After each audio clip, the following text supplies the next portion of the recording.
You're listening to the Southampton Dellivery Podcast, a podcast dedicated to the Southampton Football Club and all of the SFC fans.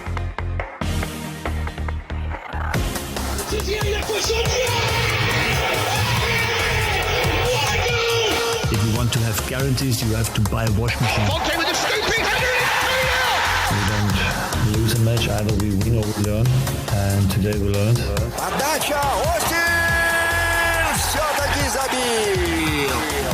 it's infield to Mane, 25 yards out. Lovely ball for Bella. Onside, 1-0.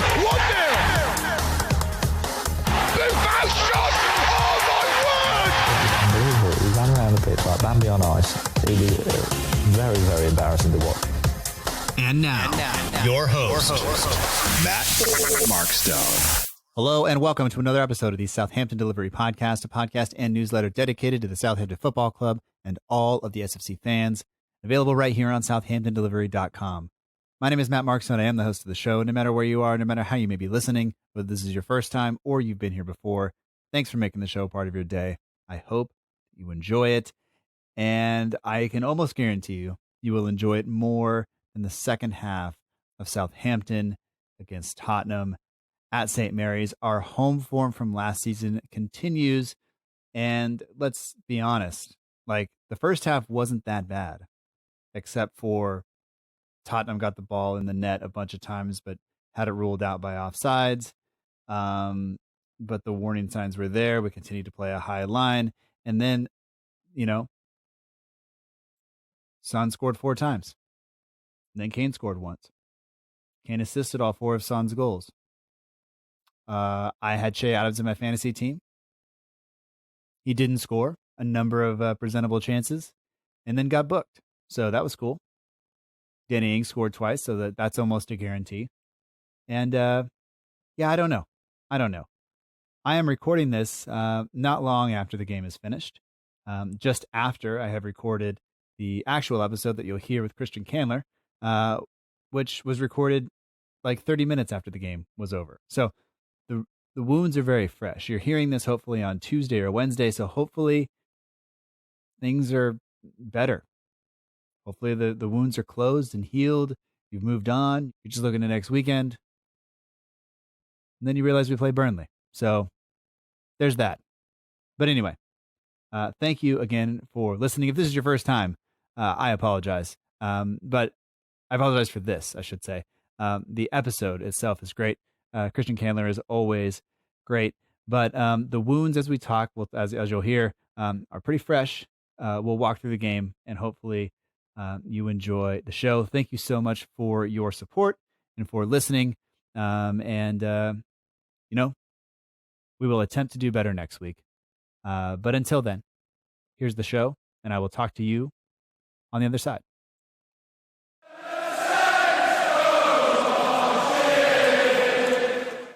So I'd like to welcome back to the Southampton Dellivery Podcast, Christian Candler. You can find him on Twitter at CandlerNero and on Instagram at c.nld. No, I did it wrong. c.ndler. Made a mess of that, but it's about as good as our defensive line tonight or this afternoon, this morning. I don't know. I'm going to say 3:45 a.m. is the middle of the night. Like, I don't know what point it becomes morning, but I was trying to boil water, and the water's like, why are you boiling me this early? It's not ready. It's such an honorable thing that you wake up so early for these games sometimes. Like, it shows the dedication that you really have to Southampton. Like, when it's like today, yes, but like, I don't want to like, I don't really want to make a big deal of it, because people that have to travel like all the time to go to games, like, it's way harder, but like, nobody's traveling to games right now. So yes, like, right. This is, unless you're in Hawaii, but if you were in Hawaii, the game would have kicked off at 1 a.m. So you could have theoretically been out drinking and still, like, the bar would have still been open. They could have shown the game in the bar before you went home in the first place. So I don't know.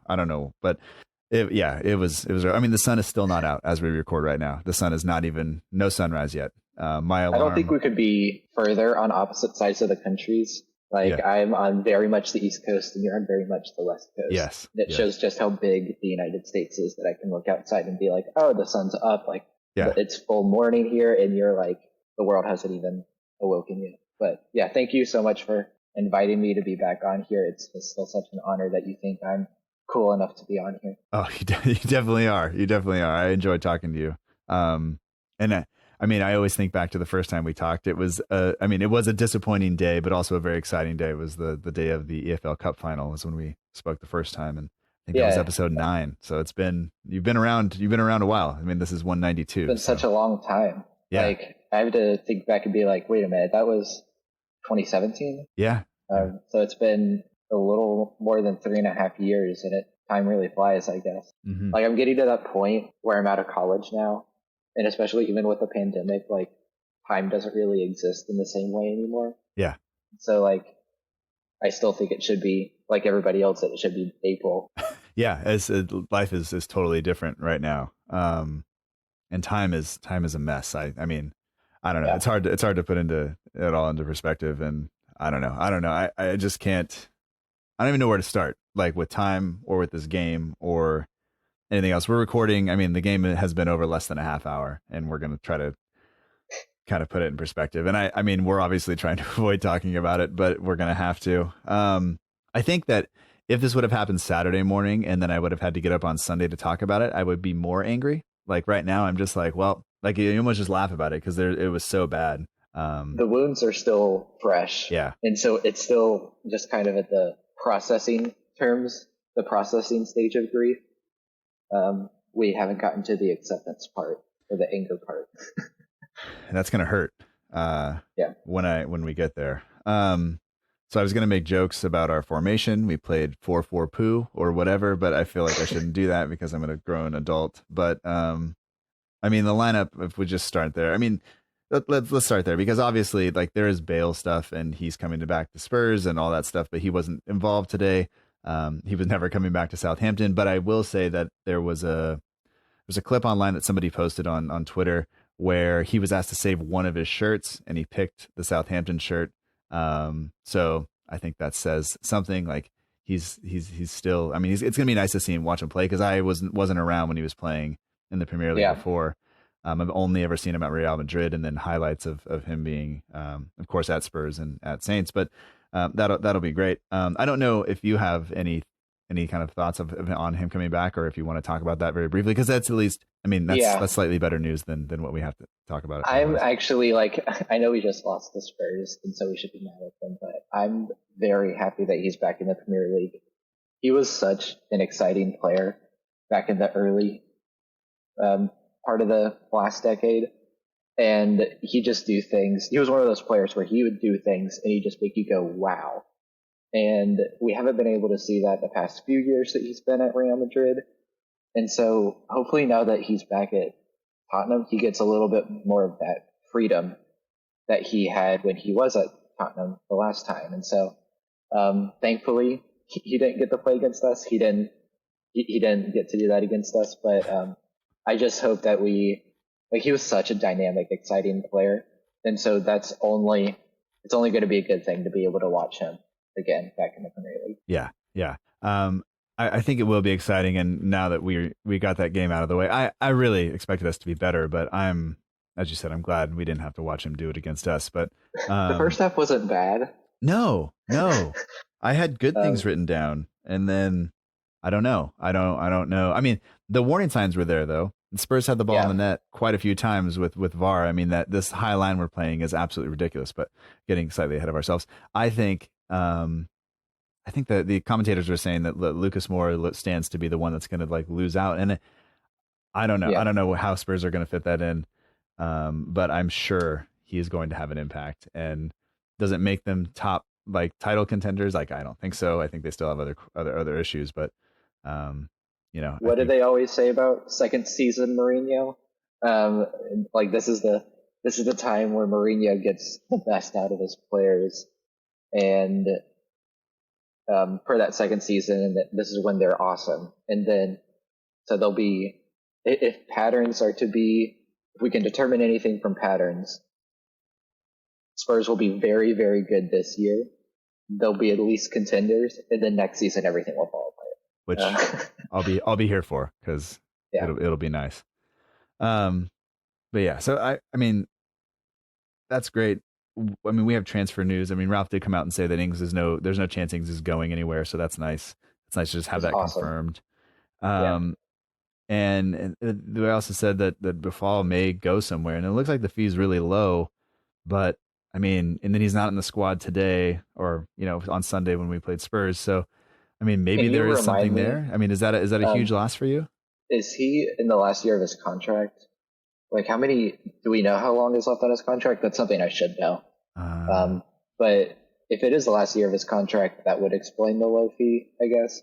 And it's just like, Boufal's been one of those players where he reminds me a lot of Adel Taarabt back in the day, where Taarabt would come out and he'd just do these incredible things like once a month. And you'd be like, that's amazing. Like, he's such a good player. But then you'd watch him in the next game and he'd just be nowhere. And so I think, like, I won't be too sad that he's leaving, to be honest. I would have expected a higher fee, but like, we never get high fees for our players. Like, right. I can't remember the last time that we sold somebody for a super high fee besides like the Van Dijks and Manes. But so I think it's just best for both parties if they split. And, our wingers looked good today. Armstrong was good. Genipo was good. Tello was put in a really bad spot, but he looked fine. Right. And so, like, I don't think it's a huge loss that we're losing Boufal. And I think, didn't Ralph say that we'd be bringing in another player if Boufal leaves? So I don't think it's, like, it's a little sad that he's leaving, but at the end of the day, I don't think it's such a big loss. Yeah, so he is. His contract does expire in June of 2021. So you're all right. So that does explain it, because he could essentially in January start negotiating to go somewhere for free. So I guess a little bit of money is worth it. Obviously, he's been out on loan the last couple of seasons. He's been, like you said, he's been hit and miss, and I guess it's just determined. It's not worth renewing the contract for a player that kind of fits the system and doesn't quite do it for Ralph. So. I guess that is what it is. And if we can get something for him, great. And as you said, Armstrong looked good. Genipo looked good. He had that one run, kind of. Oh, it was so good. And you wish Adams was able to score. And I guess we'll get to that in a second. But let's go back midweek a little bit. I didn't watch the match. It wasn't on ESPN Plus here, so I guess that's okay because it didn't sound very good. I listened to a little bit of it on my lunch on the radio. But I think what we can take away from that is, like, one, we're not going to have as much fixture congestion. But two, like, Ralph came out and kind of criticized the players for not being as fit, the squad not being ready. And also, like, he's kind of fired some shots at everybody, I think. But, I mean, you could tell how frustrated he was in that post-match interview. Like, I don't think we've seen that from him during his whole time at Southampton. Like, usually we'll come out from a loss and he'll be at least a little optimistic. Like, like, we weren't good enough today, but some signs were there. But in that post-match press conference, he was just like, they weren't fit. We weren't good enough.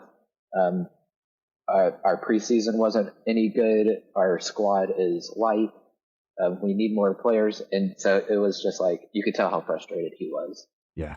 Yeah. And it is a little bit, I mean, like I said, it's concerning that he is that he's already like that upset, because you don't want to see the team go that way. And you wonder what that dynamic is between the players and him. And he always seems a little bit like not standoffish, but he's definitely not like a warm, fuzzy guy, like he does seem like he commands that respect. And I don't know what it was that I don't know what the difference is between this season and last season and the way that the players are responding. And I tried to, like, kind of keep it in perspective in the newsletter and say, I think it's down to fitness, but then, it might be tactical as well, because we just kind of like looked a little bit of a mess, but I think it is. So I was thinking about this throughout the whole rest of the week after the game on Wednesday, because, like, it's amazing what 1 week did to our entire confidence. Yeah. Like, how much that 1 week changed. And so I think maybe the players got a little cocky after the end of the season, because, like, if you think about it, when the pandemic started and everything cut off, we were still kind of on the rise. Like, okay, like season's going really well. There's so much to work for. Yeah. And then the season ended in such a good spot. The players just kind of relaxed a little bit. Like, okay, like we've got this going into the next season, and kind of took the foot off the gas a little bit. And then when like Crystal Palace came out so well and they looked so good, and they kind of shell shocked us, and we were all kind of like, oh no. And then you could see the nerves start to come in, and then Brentford just looked awful. And I think the players were shell shocked, and it kind of was a kick in the teeth to everybody's confidence. And like the talent's still there, but I think there was a little bit of overconfidence coming into this season from the entire squad, the players mostly. Yeah, and I wonder sometimes. I think about the effort required, and I've probably said this 1,000 times, but the effort required to play in a system like Ralph's. If at some point you lose that willingness to work for the manager, and it could just be like just the guys are tired of like having to work that hard. They can go other places and not have to do all the running and all the pressing and all of the like responding to all that stuff, and that can wear on people, and that can just be why players and managers have to move on after 2 or 3 years and that stuff. And maybe that's why the squad needs a refresh, but I don't know. It's just, I mean, so I am worried. I am, because I think if at any point Ralph loses any part of the dressing room, the players won't work because you have to have a reason to work that hard for somebody, because we just require a lot from the players. But I don't think Ralph is going to lose. I really don't think Ralph is going to lose the dressing room. Like he's already gained so much respect and trust from the players. I think that Ralph is very stubborn tactically, and I think we've seen that throughout his whole time as manager here. That he demands that the players follow his vision, work in the system how he wants them to, and it killed us when the players weren't fit, and they obviously aren't yet. Because if you think back, we have played a high line, like we pressed so well under Ralph earlier, and now that the players aren't fit enough to press for 90 minutes, right? I think that was mainly what killed us. It wasn't that we had such a high line. It wasn't that our tactics were terrible, and I do think we should have dropped back at some point. But the players weren't fit enough to work in the system. And so, like, you could see it in the later goals, and I'm jumping ahead, but you could see it in the later goals where Son would run through, and you could just see Stevens was already out of breath. Bednarik was already out of breath. Walker Peters was out of breath.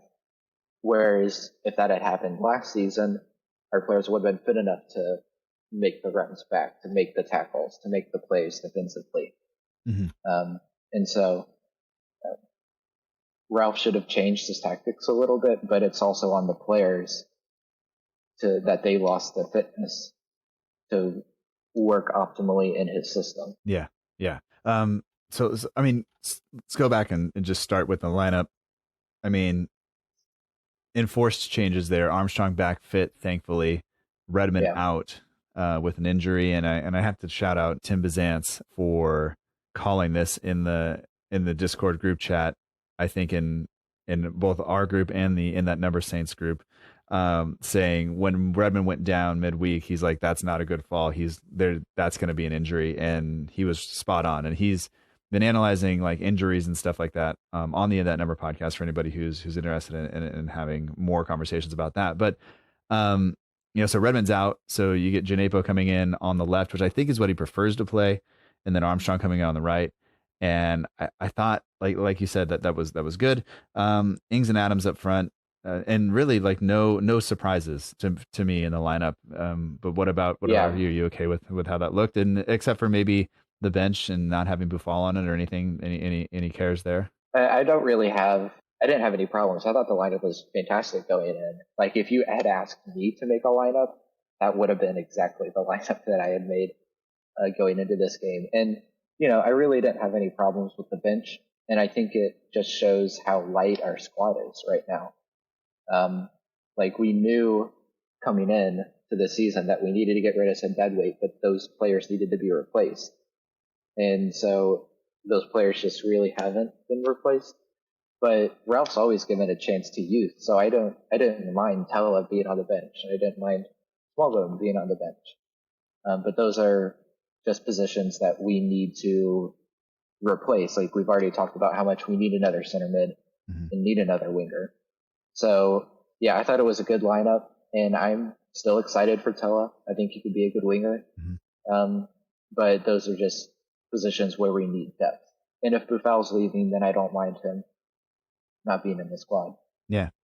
But overall, I was happy with the lineup. Yeah, absolutely. A quote from Ralph coming out after the game, just posted online, says, with the team we have, we can't play much better than we are at the moment, to be honest. It's not so easy to do something tactically different. Obviously, that's one quote, so I don't have the whole transcript in front of me because we started recording, like I said, moments after the match. So not even haven't had time to process all this stuff. But well, I guess that makes sense then, because like on the surface, at least, without having much time to think about it, I think that makes a ton of sense because Ralph has spent so much time instilling this system into these players that changing tactics on a whim is not going to work well, and it would be really disastrous for the entire team. And so the squad's light, and I think everybody knows that. And so I think that's just another plea to be like, please, like we need to buy players. There was that article, I think it was in The Athletic, from Van Sheldon this past week about how they had reworked the entire transfer system, and they have like 4 or 5 players shortlisted for each position. And so that investment just needs to be made to for these players. Yeah. Sorry, that's another tangent. No, you're fine. You're fine. I was, hoping that there would be some sort of Europa League impact for Spurs. Obviously they had to play Thursday night, which is why we played on Sunday. Which is why I have a special name for my alarm clock whenever we have to play a Europa League team, but don't discuss that. If you want to check it out, it's on Instagram.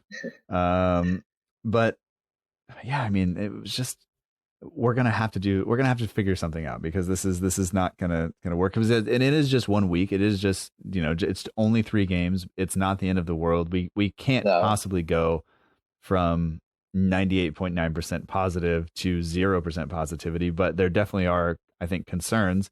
Ralph is pointing those out in terms of the squad depth and things like that. And you have guys like when Ward-Prowse and Romeu wind up on yellow cards, like you start having to worry and about their ability to press teams and commit those kind of tactical cynical fouls to like stop passages of play. But Tottenham also didn't really try to play through midfield all that much. I mean, I want to say at one point, and Ndombele made a pretty good turn. He did Romeu and Ward-Prowse turned away from both of them. It was before their first goal. Played the ball out to Kane, who put it across for Son. I wanted to yell at McCarthy for that, but I also don't think he's going to get there if it's a race between him and Son. And then we would have criticized him for bringing Son down in the box or not getting there or whatever. I just think. I think the criticism that needs to be made of McCarthy is he changed his mind, and that's something you tell youth goalkeepers: to be committed to your decision. If you're going to come out. Don't get caught in no man's land, and that's what McCarthy did. And I think he's a good goalkeeper. And last year we were talking about him getting called up to the England national team, and so he's just in a really bad run of form. And when keepers are in a bad run of form, then it makes life especially more difficult. And so we need to be critical of McCarthy because he had a bad game. He made 1 save and they still scored off of it the entire game. But there's a difference between being critical and being just insulting and mean, I think. Yeah. Because he wasn't good enough today, but we know how good he can be at the same time. Yeah. And, I wish almost Gunn would have been in goal today because I could have called this title of the episode Son of a Gun, but I'm going to have to figure something out at some point. And people will already know. And it's, once again, we're just avoiding talking about the really hard things here. But let's go back to the beginning of the game because we talked about the lineup already. and no real surprise. And the game didn't start all that poorly. I mean, Romeo did give the ball away and then immediately bring Hojberg down and get booked, which I mean, that's getting the Saints bingo card in early. Yeah. And I think that there was some word, right, or at least a flag up for us right away when they put the long ball down the right and the cross comes in. Kane scores from the rebound. I think it was 4 minutes into the game, and I was like, it's 4:04 a.m. Like, cool, we were already behind. VAR comes in, but that was a theme all day, as Tottenham was willing to play over the midfield, just like we've seen teams like Burnley do, but do it with players that are of a quality that they're going to make us pay. And that's something we're going to see kind of all day. Yeah. I mean, it's typical Mourinho. If you think about it, like he draws you in, and I know that kind of came off the free kick or whatever, or the giveaway, but like Mourinho draws you in. It's what he's done his whole entire coaching career. He sits back a little bit, he draws you in, and then boom, counterattack. Yeah. And like it was, Mourinho would have been licking his lips seeing our formation and our tactics today, just with how well we played into his hands. Yeah. And I did want to say, we had several chances, and so did they. I mean, they had the ball in the box several times, or in the goal several times with offside keeping them out. But Adams good. Adams probably should score, and he hit that ball. He chose to go side foot. He didn't go for power. He just put it, and that's something that almost. I mean, I think you just hit the target, right? Like hit the target and like let good things happen. But he's got to score. I think we talked about it on the last time that we were on a podcast together. The difference in individual quality can make the biggest difference. And so like we saw all the chances that we got early on, like especially in the first half, we had so many clear-cut chances, good opportunities, where we played really well in the system in the first half, and we just didn't make it count. Like we had Adams had a few chances early on where, like we know Adams can be good, but he's got to be putting those chances away. Mm-hmm. And we're in the second season now, and he's good, but he's a striker and he gets paid to put away those chances. Yeah. And so in the first half we did look good and we created some good opportunities, but yeah, I'm a broken record at this point. We got to put those chances away. Yeah. And then like Gennaro had that run where he looked great. I hope he gets more opportunities in the future. I hope he gets another start in our next game. If he's able to create chances like that, because soon enough we will put it away. He'll pass it to Ings instead of Adams, mm-hmm. and it'll be a goal. Yeah, I mean, we were undone today, kind of on the counterattack through fairly direct tactics several times. But just looking at if it's any consolation, the XG is exactly the same for both teams. It's 2.28 apiece, which, we weren't completely terrible, but no, it just kind of didn't work out for us. I will say though that I do want to mention that I guess McCarthy, with us playing such a high line and McCarthy being required to sweep up, I think you and I were watching the same broadcast, so you can hear Ralph walking the team through, and you can hear him saying to McCarthy, good, you have time, or good, and it always makes me nervous when McCarthy is outside the box and coming for balls, not only because I worry about him getting caught in two minds and deciding not to come all of a sudden when the center backs are expecting him to sweep the ball up or not, but also because I worry about his touches. I'm not confident with his passing, and I would almost rather him hit it long and get it over the halfway line and out of bounds and let the other team have a throw in and let us press from there than for him to try to chip it over an oncoming attacker to the fullback and just play it from there. I worry about that. I agree. McCarthy's always been more of a shot stopper than a distributor. Even last season, he had a few sketchy moments where he'd give the ball away trying to distribute. But his saving grace was always how well he was at just stopping shots. And even that let him down today. So I think in a perfect world, Ralph would like a better distributor in goal. But yeah, at the end of the day, if McCarthy isn't confident, he just needs to do it long. Mm-hmm. And that's an individual thing that comes down to his decision making. Yeah. I'm glad we didn't kind of change tactics right away when we scored. I thought the way we were playing, we were in the game for that time. And as long as, maybe it was such a good goal. Yeah. I guess we should actually praise that, because it was actually great pass from Walker Peters, great touch from Danny to bring it down. And it was a great finish. It was kind of stereotypical. Ings had a pretty similar goal against Spurs last season. It was better, it was kind of hit long to him. He hit it over, I think, Vertonghen, and like took it down. I just only remember that because it's the former Saint. But yeah, he kind of chipped it back over or hit it in the air back over his head and then finished it. But yeah, you're right. It was a similar run, similar side, same side of the goal. It was good vision from Walker Peters to put the ball into that area. And the touch from Ings, I think the first touch is what does it, because it puts it right in his path, and he doesn't even need to take a second. It's just, the angle is still there. So yeah, it was really, really pleased. It gave us confidence. Yeah. It was kind of classic Ings, the classic Ings goal that he's done for us. And it was just I don't think I can praise his first touch enough. Like, that was just perfect to set him up for the goal. So yeah.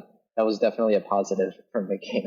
Yeah, and up to that point, in the 10 minutes leading up to the goal, this is something that was pointed out. We had about 70% possession. We were controlling the game up through there. It was, and I think for me, that is something that we didn't see last week, where we could not break a team down. We could not hold the ball with any kind of and create any kind of chance. And we did that early in the match today, and especially in that 10 minutes leading up to that goal.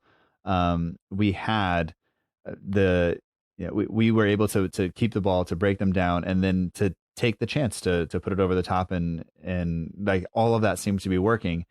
And we kind of kept playing the same way, going up right up into stoppage time in the first half, and we were playing well, and I was feeling pretty good about it. I was already starting to get things in my head about how we were going to address some of the positive aspects. Then they tie it up going into halftime, and it's kind of like a little bit of a buzzkill, but it's okay because we're still tied. And, we got, we had plenty of chances. Adams was right there. We could have been 3-1 up at some point, Yeah. I guess I kind of forget, because the feelings of the game are so fresh, just how good it felt in the first half. Because, I think I saw a tweet from Lucy Hynett to be like, wow, like, we actually look really good at this game. And she tweeted it in the first half, like, even if we don't get the result, this is such a much better first half than we looked in either of the previous games the past week. So that's got to be a positive take into next week. So, you're right. We could have been up 3-1, because the first half really did go so well. And the first Sun goal really just deflated the team. You could see it going into halftime. It was just the worst possible scenario. Yeah. But, I don't think we should, when Ralph is preparing the team for the next game, he's going to focus a lot on the first half. Yeah. Just to be like, okay, like, this is what we did good. And then it just all fell apart in the second half. But, get the second half out of your head. Look at everything we did right in the first half, to break Tottenham down, because Tottenham are a good team. And so our performance in the first half really was good, and a lot should be taken from that. Yeah. I think it's got to be so hard for Ralph to come out and talk after a match like that, because there were those positives. But if he says that, nobody on Twitter wants to hear that right now. Nobody wants to hear anything other than how crap we were in the second half. And his tactics are going to come up for criticism, for pushing the team so high, because this is now, like I said, I didn't see the midweek match, but last week against Crystal Palace, that's what we've undone with Zaha down the side and just fairly direct passages of play. This week against a Mourinho team with using Mourinho tactics, Kane drops a little bit deeper, Moura and Son are running through, and it doesn't take much to outrun Stevens and Bednarak in terms of, especially when Son does this against people all the time. It's not a secret, Right. But there were so many good moments in the first half and so many chances for us to, if we put them 3-1 down, we probably do shut up shop a little bit and sit a little deeper and just compact space and not turn into Burnley, part 2, but definitely make things more difficult, because it's kind of, I guess it's instinct for these guys to do that. But we weren't given the chance. We were just cut open, and it was, I mean, at some point I started writing just curse words in the notes, and I can't repeat them out loud, but it's hard to focus on the positives from just right now because it's so fresh. What if even if, okay, let's paint the picture where we do go into half 1-1, but the players are fit. Do you think the second half still goes as bad as it does? Does Ralph just need his players to be fit, and that solves most of our problems?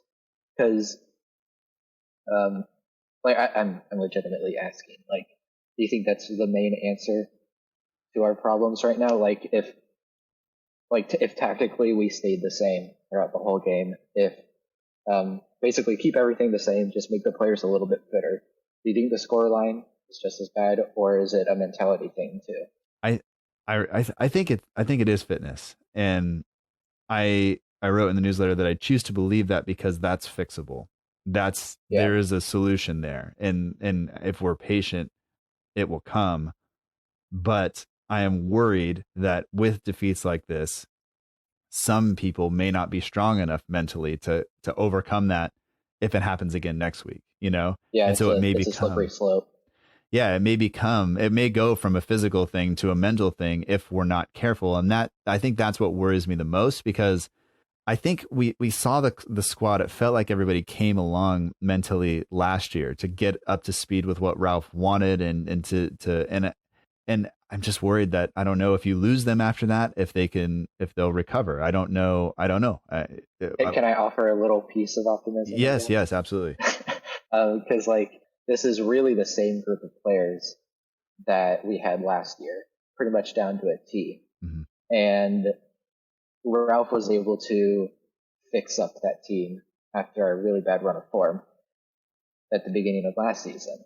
So, maybe Ralph didn't learn his lesson from the start of last season that these problems are back, but hopefully he'll be able to look at the team, and there's that precedent that he was able to galvanize this group of players to be a successful team. Mm-hmm.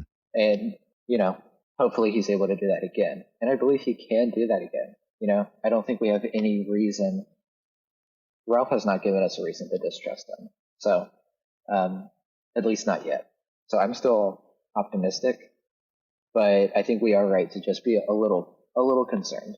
Mm-hmm. A little concerned with our form, but our players are still good enough, and our manager is still good enough to turn it around. Yeah. Well, I am. That does give me a little bit of hope. And I'm not. Yeah. I try really hard not to swing from one extreme to the other. I don't. Yeah. It's a lot of energy to live my life like that. And there were several points today where I was just I can't believe we're doing this. I can't believe this is the way it's gone, because it didn't. And Ralph did say after the game as well. Another quote was that it didn't feel like they were 5-2 better than us today. Right. But once again, it only takes a couple of moments for things to get out of hand. It's just a couple of, one defender not stepping up to the line soon enough, and Son's in, and that's it. And then there's a goal. And but I will just point out again, several of their goals were, I think, 1 or 2 passes from the goalkeeper to them scoring. And it was nice to see, I guess. They weren't able to break us down when we were sitting back defensively. They never were. I don't think they worked a goal, around and just pulled us apart slowly. Right. They didn't Man City us at all. But Burnley does. Yes, which is not which I guess is what you would expect from Yeah. José Mourinho. So I think I want to go back to like what you said a little bit earlier, that these are all fixable problems, which is can offer some relief. And I think during this pandemic, it's given at least me a lot of time to reflect on like how reactionary I could be on the internet and like on Twitter, but like it's much better for at least my mental health to like, look at the bigger picture. These are all fixable problems. Let's get another center mid in, let's get a winger in, and let's get the players fit. And that solves, I think, 90% of our problems. And I think we can all just take a deep breath and know that these are fixable. Yeah. And go into next week. Yeah, I hope so. I hope so. Yeah. So I don't know. Is there another point you want to make on the game? I mean, we definitely have issues to address. Ralph has a week to do that, and he'll have more time. I don't think anybody is going to call for his head at this point. I think that would be super reactionary, and I don't see that even on Twitter. I don't see anybody saying Ralph's got to go.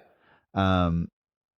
I mean, but we definitely have issues to sort out, and I hope that we get the transfers in that we need. And I think so many of us were coming into the season looking at central midfield saying like that definitely there needs to be some strengthening there. I'm not sure how we feel about or how we felt about our wingers at that point. I think if Boufal goes, we definitely need some depth because the problem is we're one injury away from being in a world of hurt.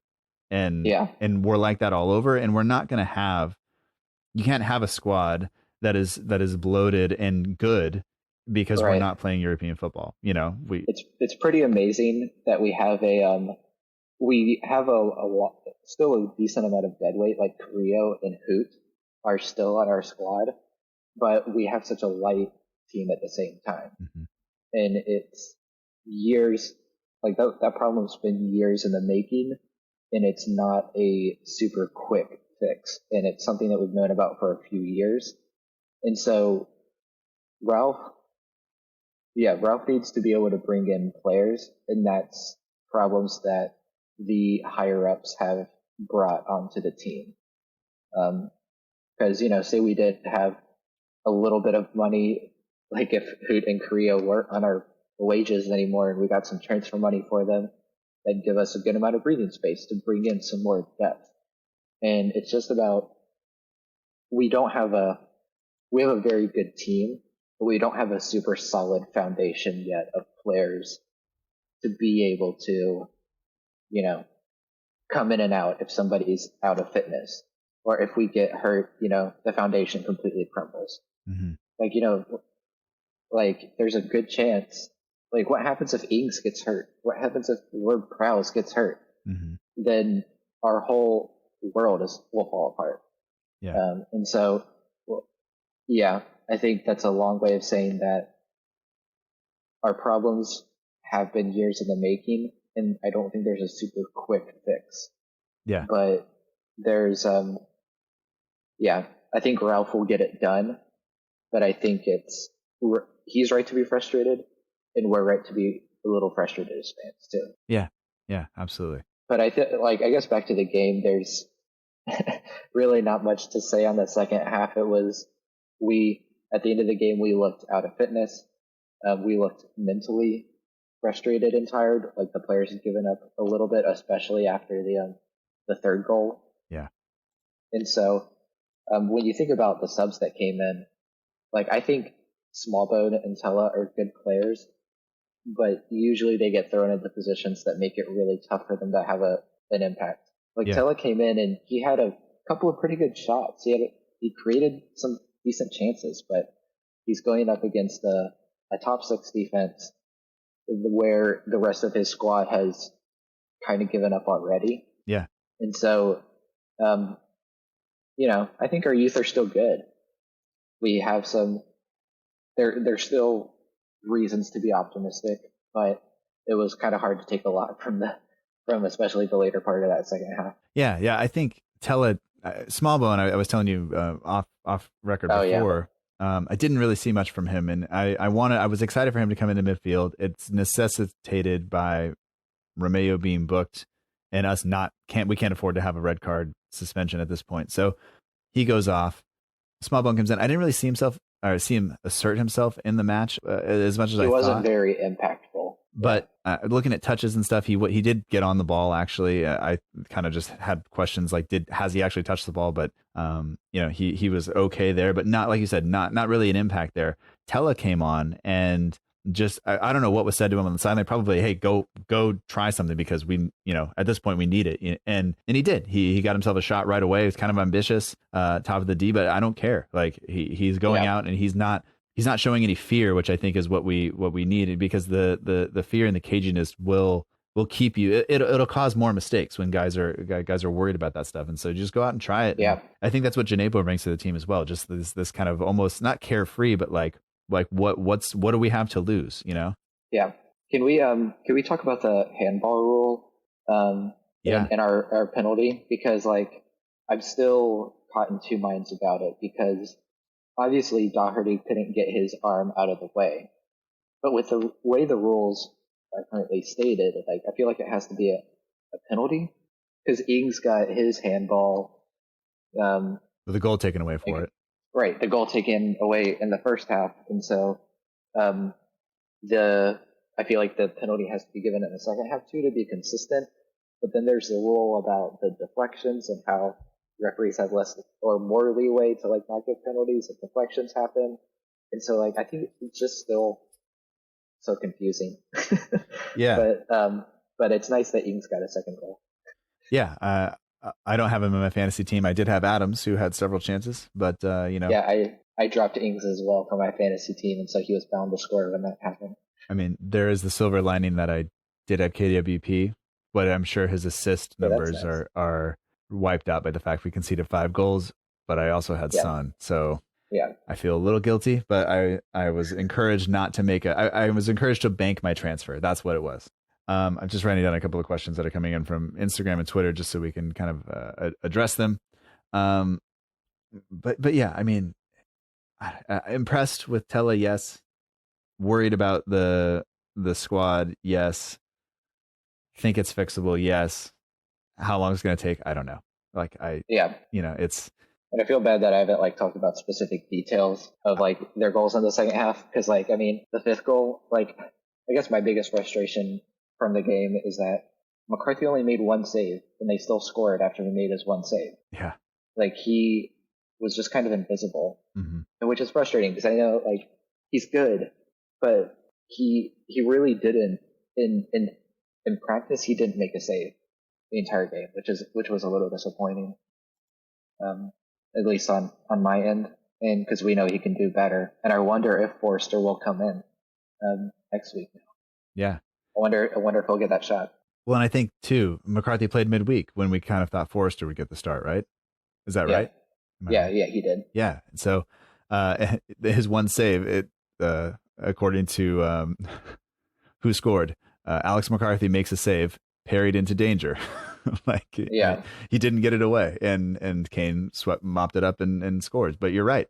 I mean, we forced Lloris into 5 saves, and he made some good reaction saves, and you can put it on Adams he's got to do better or not. But Lloris did his job. And McCarthy, I think, will come up for criticism again because he, like you said, talking in the Discord channel, people were like, I don't think he would have gotten there had he come. But like you said, he didn't. If he stays home the whole time, fine. If he comes and gets it and brings him down and gives away a penalty, we would have jumped all over him too. But at least I think he's being asked to do something he's not comfortable with. And he's been a shot stopper his entire career. His career, I mean, he's in his 30s. So he's not he's probably not up for changing his game a whole lot at this point. So you can understand the uncomfortableness with that. And at the same time, I'm going to be fine with Ralph doing it and we got to put up with the growing pains, but I don't know how long this lasts. And I guess a big question for me is I didn't see any of this last year. I didn't see these issues really developing during like Project Restart. And so I don't know why they're showing up now, unless it is just fitness. And once again, we're back to that. And Yeah. If that's it, then we have a question that is here, and it comes from Tommy Boy 15035. He says, "How unfit is the squad, and if so, how long until full fitness?" And I think we've kind of talked about the unfitness of the squads so far, but like how I don't know, I don't have an answer for how long that takes. It was, yeah, I think sadly, just with the way training schedules work, like you don't want to run them to death during the week, right? Because that means they won't be fit for the weekend game. Yeah. But I think it's a realistically 2 weeks, 2 more games until they're back to full fitness. So it is alarming that we haven't played a fully fit 90 minutes yet. Yeah. And so, but these are professional athletes. They're on pretty strict regimens and diets and routines, and they've each got their own specific number of calories and how much they're supposed to specifically work out per day to get them into their optimal shape. And so they've got some pretty experienced scientists and nutritionists and the word's escaping me. The people that run their workouts, coaches. Yeah. They're trainers. There we go. They have very good trainers. And so I think they will get back to full fitness, but it'll just take a couple of weeks. Yeah. Yeah. Just a couple of things to point out. They absolutely beat us in the air. 2-1 in terms of aerial duels won. I didn't realize that. Which I didn't notice. I guess I didn't pick up on it either, but they were more physical than us, which has been a criticism of Saints in the past. Is we're not strong enough. But overall, I mean, there are some positives. If Adams puts those chances away early, the game is different. But we have to be able. The guys have to be able to make an adjustment, and maybe not. Maybe Ralph has said, "We're holding this line. We're going to learn to play this way, and if it hurts us now, so be it." I don't know how I feel about that, because I'm conflicted about that, I should say, because I want the team to play like high pressing, exciting football. I want us to be that way. I don't want to go back to having 70% possession and us just passing it between the center backs and the goalkeeper. I don't enjoy that. I don't want to get up at 4 a.m. for that. I'll get up at 4 a.m. to watch us go press teams into oblivion, but we didn't really even do that today, It's a fine line that the team has to walk between being stubborn to their tactics and trusting in their tactics and being flexible. Because you don't want to be too adaptable and not have like an identity, because then that's the other way that this goes, that we're just way too fluid. We don't have an identity. Players don't know what to do. And then that hurts us in our own ways. But then you don't want to be too stubborn either when you have games like we did today. And so it's hard, and it's a balancing act. And this is what managers and players get paid to do, is to find out those decisions. And so hopefully they'll be able to figure that out again over the next few weeks. Yeah. Okay, we have a couple of questions, and we're going to wrap it up here. I am scheduled to go on a Spurs show shortly, which is, I'm sure, going to be Good fantastic. Yeah. They promised. He sent me a message. He's like, we won't be gloating. I was like, I bet you're wrong. Like, I bet you will be, but it's okay. Yeah. One of them is just a little easier. Hunty51 on Instagram says, what's your favorite kit since us coming back to the Premier League? So from 2012 to 2013 to now, do you have a favorite? That's a good question. It is, and it made me think. And I think, to give you time while you go ahead, and you don't have to listen to this, you can just think. I think for me, it's the away shirt that we wore 2016, 2017 when we went, the gray and black one, the away day at Anfield, or the evening at Anfield. I think that's the kit for me. We've had some really nice third kits as well. The one we wore for the EFL Cup final was fantastic, but I own that black one, and that's probably the one I wear the most. And I think that's my favorite. I like the way it fits. I like the way it feels. It gives me good memories. I'm sad that the some of the logo's coming off now, but for me, I think that's it. Yeah. I think for me, it's the, I forget exactly which year it was, but I've been looking for one for so long, and it's the navy kit with like kind of a neon little stripe or little thing that like the player that epitomizes it for me is El Hero Elia.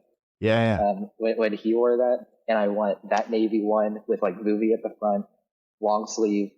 But do you know the exact one I'm talking about? I hope. Yeah, it had to be either 2014, 2015, or 2015, 2016. I can't remember if it was Adidas or if it was the one that we had when we made them in-house. I want to say it's 2014, 2015, but I could be wrong. It's got to be one of those two though. Yeah. But yes, that is a good one. I know you can find the green one. It's probably the one we made in-house because you can find the green one that I think is Adidas all over. Can you hold on 1 minute? The dog is going to like pee in the house if I don't take him out. 2015, 2016. I got it. But we did. So you found that's my favorite kit. Yes. 2015, 2016. But and so I want to find that online, long sleeve. That's the one I want. Okay. Well, I'm sure somebody out there has it. Yeah. I'm almost, yeah. It's, it is a nice shirt. So we'll see. But no, I think that's it. I think the rest of the questions we've kind of addressed throughout the show. So Jem, guys, thanks for sending those in. Dan asked yesterday, how did we lose the game today? Like he just said that before the game started, which I thought was hilarious. Also, a one sentence answer to how we lost this game. We weren't fit enough. Okay. There we go. I'll take that because once again, it's fixable. Yeah. So, so we'll have to watch throughout the week, see if anything develops transfer wise in or out. And, hopefully, we'll be a little bit better, next weekend. I don't think we have to wake up quite as early, which that's always good. I'm a morning person though. So like waking up for a 6:30, 7:30 game, I'm happy with. Yeah. Well, next week it's evening, Saturday, 9:26, 12 p.m. kickoff for me. So, wow. That's different. Yeah. So we'll see how it goes. And it's, of course it's Burnley. So can't wait for that. Yay. We always do so well against Burnley. I can't wait. Yeah. Things I didn't think were going to happen, but anyway, Christian, thank you so much. It's always a pleasure to talk to you. And it's a pleasure to have you on the show, and thank you for your continued support of the show, both online and via Patreon. I appreciate that. If people want to follow you on Twitter, they can do that at Kaler Nero, and on Instagram, c.ndler. Links, of course, are in the show notes. But thanks so much for coming on. I post a lot of pet pictures, so follow me. People like pet pictures. It's all good. No, thank you so much for inviting me back on. It really is always cool that you invite me on. I hope the listeners, of course, enjoy listening to me drone on. No, thanks so much for inviting me. Yeah, my pleasure. And we'll do it again, and hopefully under better circumstances. Yeah, for sure. Thanks again, Matt. Good luck on the Tottenham thing. Thanks. Hopefully it goes all right.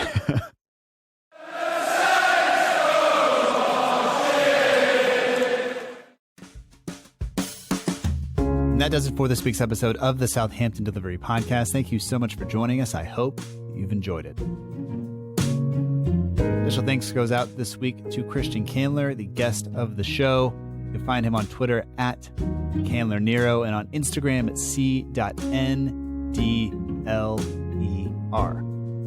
You like pet stuff? You should go there. There's lots of that. Once again, I just want to thank you for listening and for supporting the show. Thank you to all of the patrons who help keep it going.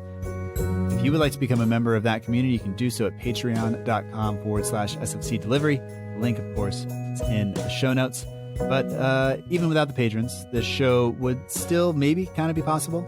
But you might not have heard it if it wasn't for the partners of the show, the Southampton Page. It's on Twitter at Southampton Page 1 and on Instagram at Southampton Page. Actually, those addresses are switched, so it's Southampton Page 1 on Instagram. But follow them. You will stay up to date with everything that's happening around the club, from transfer rumors to lineup changes to training stuff and everything else. So that's to keep you up to date with all of the news. And if you want to get in touch with the history of the club, you can do that by going and following the Saints Archive and joining the Saints Archive Facebook group, where you can get in touch with a bunch of other fans, some former pros, and the history of the club that we all love.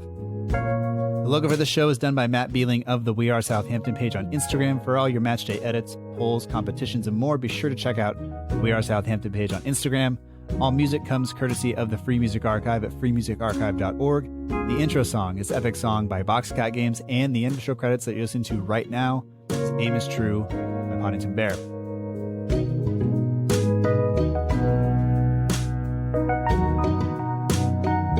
And we will be back next week after the Burnley match. Of course, we're all very much looking forward to it, but at least you don't have to go there this time. So there's that. So there will be a show then, and if you've enjoyed this one, please share it with a friend and consider leaving a review on iTunes or wherever you listen. That does it for this week, and until next time, remember together, march on.